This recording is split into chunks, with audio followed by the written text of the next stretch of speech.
Bismillahirrahmanirrahim. Assalamualaikum warahmatullahi wabarakatuh. Perkenalkan, nama saya Cindy Aulia Febrianti dengan NIM 12130200035 dari Hukum Ekonomi Syariah semester 3 kelas A.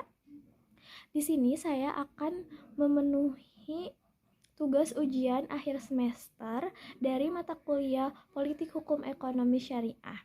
Di sini yang pertama saya akan menjelaskan dari salah satu materi dari yang telah diberikan, yaitu materi yang saya akan jelaskan adalah mengenai apa itu politik hukum ekonomi syariah. Jadi secara garis besar definisi politik syariah atau secara definisi politik hukum yaitu kebijakan penyelenggara negara dalam merangkai atau menetapkan tujuan dari nilai hukum. Simpelnya adalah politik hukum adalah aktivitas penyusun perundang-undangan. Lalu, ruang lingkup politik hukum itu ada apa saja? Ruang lingkup dari politik hukum sendiri terdiri dari 6 aspek, yaitu yang pertama adalah nilai-nilai dan aspirasi, yang kedua adalah perdebatan dan perumusan nilai-nilai dan aspirasi, yang ketiga adalah penyelenggara negara yang berwenang merumuskan dan menetapkan politik hukum itu sendiri, yang keempat adalah peraturan perundang-undangan, yang kelima adalah faktor-faktor politik hukum, yang terakhir yaitu poin keenam ialah pelaksanaan politik hukum. Lalu selanjutnya mengenai politik hukum itu sendiri memiliki hubungan dengan ilmu hukum. Apakah hubungannya dengan itu semua? Dari hukum tata negara, hukum administrasi negara, lalu ilmu politik dan ilmu ekonomi. Perbedaan antara pengetahuan dan ilmu adalah pengetahuan adalah apa yang kita ketahui melalui indera, ataupun ilmu adalah mengetahui yang sistematis secara filsafat. Ada 3 indikator yang harus dipenuhi sebuah pengetahuan agar naik menjadi suatu ilmu, yaitu adalah yang pertama ontologis atau pengetahuan yang dapat didefinisikan. Yang kedua adalah epistemologis, yaitu pengetahuan tersebut memiliki metode yang harus disampaikan. Yang ketiga adalah aksiologis, yaitu pengetahuan tersebut memiliki manfaat. Mungkin sekian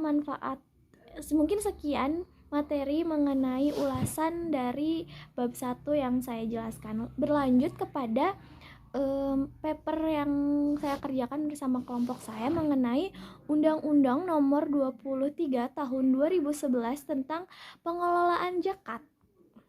Zakat, apa itu zakat? Zakat merupakan ibadah wajib yang diutamakan oleh setiap muslim ketika harta kekayaan objek zakat yang dimiliki sudah mencapai nasab atau haul. Maka wajiblah seorang muslim untuk membayarkan zakatnya. Lalu pada Undang-Undang Nomor 23 Tahun 2011 tentang pengelolaan zakat ini diatur mengenai outline peraturannya, yaitu outline peraturan perundang-undangan ini pada bab 1 ketentuan umumnya adalah pasal 1 ada 12 ayat, pasal 2, pasal 3 dan pasal 4. Lalu bab kedua Badan Amil Zakat Nasional. Di sini bagian ke-1 umum pasal 5 3 ayat, pasal 6, pasal 7 3 ayat. Lalu selanjutnya bagian kedua keanggotaan. Pasal 8 5 ayat, pasal 9, pasal 10 3 ayat, pasal 11, pasal 12, pasal 13, pasal 14 12 ayat. Lalu yang terakhir Lalu selanjutnya ada bagian ketiga Basnas Provinsi dan Basnas Kabupaten atau kota. Pasal 15 ada 5 ayat, pasal 16 ada 2 ayat, dan pasal bagian keempat lembaga amil zakat pasal 17, pasal 18 2 ayat, lalu pasal 19 dan pasal 20. Lalu bab ketiga ada pengumpulan, pendistribusian dan juga penyalahgunaan dan pelaporan. Yang pertama bagian ke-1 pengumpulan pasal 21 ayat, pasal 22, pasal 23 ada 2 ayat, lalu pasal 24. Bagian kedua pendistribusian adalah pasal 25 dan pasal 26. Lalu selanjutnya bagian ketiga pendayagunaan pada pasal 27 3 ayat. Bagian Keempat, pengelolaan infak, sedekah, dan sosial keagamaan lainnya pasal 28 3 ayat. Bagian kelima, pelaporan pasal 29 6 ayat. Lalu ada selanjutnya adalah bab keempat mengenai pembiayaan. Pasal 30, pasal 31 2 ayat, pasal 32, pasal 33 2 ayat. Lalu bab kelima, pembinaan dan pengawasan pada pasal 34 3 ayat. Bab keenam adalah peran serta masyarakat pada pasal 35 3 ayat. Lalu bab ketujuh, sanksi administratif pasal 36 2 ayat. Lalu ke-8 adalah pasal larangan yang padanya ada pada pasal 37 dan pasal 38.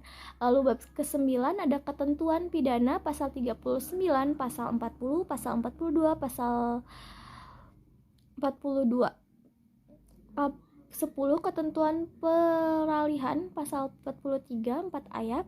Lalu bab ke-11 ada ketentuan penutupan pasal pasal 44 dan juga 45, 46 sampai dengan pasal 47. Ulasan pokok daripada pengaturan dalam pengelolaan zakat yaitu Undang-Undang Nomor 23 Tahun 2011 ini tentang pengelolaan zakat yang disahkan oleh Presiden Dr. Susilo Bambang Yudhoyono pada tanggal 25 November tahun 2011 tentang zakat yang dihadiri oleh Mahkamah Amir Syamsuddin di Jakarta. Undang-Undang Nomor 23 Tahun 2011 ini mencabut menjadi Undang-Undang Nomor 38 Tahun 1999. Isi dari Undang-Undang Pengelolaan Zakat yaitu ketentuan umum dari pasal 1 mengenai pengelolaan zakat, kegiatan perencanaan, pelaksanaan, pengordinasian, pengumpulan, pendistribusian, dan juga pendayagunaan. Seorang muslim atau badan usaha wajib mengeluarkan zakatnya untuk diberikan kepada yang berhak menerimanya dan harus sesuai dengan syarat Islam yang telah ditentukan. Lalu pasal 2 menerangkan tentang pengelolaan zakat yang berdasarkan syariat Islam, amanah, kemanfaatan, dan juga keadilan, kepastian hukum, terintegrasi, dan akuntabilitas. Lalu pasal 3 menerangkan tentang meninggalkan aktivitas dan efisiensi pelayanan dalam pengelolaan mewujudkan kesejahteraan masyarakat dan penanggulangan kemiskinan. Lalu pasal keempat menerangkan tentang zakat mal dan fitrah, emas, perak, logam mulia, uang, surat berharga, dan lain sebagainya. Lalu selanjutnya yang keenam, sebagai pilar ketiga dalam Islam, zakat merujuk pada bagian harta tertentu yang telah ditetapkan oleh Allah Subhanahu wa taala. Lalu dalam jurisprudensi Islam, zakat adalah pengeluaran yang sah dan wajib. Pembayaran zakat adalah memenuhi kewajiban muslim sebagai khalifah di dunia ini. Selanjutnya adalah mengenai analisis SWOT atau yang pertama, stride, kekuatan. Kekuatan pada Undang-Undang Nomor 23 Tahun 2011 ini adalah untuk memberikan penguatan secara hukum atau kepastian hukum bagi institusional zakat oleh negara saat bersamaan memarginalkan ekonomi zakat berbasis tradisional dan komunikasi yang berakar di masyarakat umum. Jadi secara keseluruhan pada zakat nomor 23 tahun 2011 ini mengatur tentang bagaimana pengelolaan zakat itu diatur secara pasti di sini. Lalu selanjutnya adalah kelemahan, weakness. Kelemahan atau kekurangan daripada Undang-Undang Republik Indonesia tahun 2011 ini adalah zakat non-negara mengalami penyempitan akses dan ketidaksetaraan posisi dalam mengadministrasikan zakat. Ada sejumlah masalah yang lahir dari Undang-Undang Nomor 23 Tahun 2011 ini, yaitu dari peraturan pelaksanaannya PP Nomor 14 Tahun 2014 dan peraturan turun lainnya seperti Instruksi Presiden, peraturan atau keputusan Menteri Agama, dan peraturan Baznas yang tidak pasti.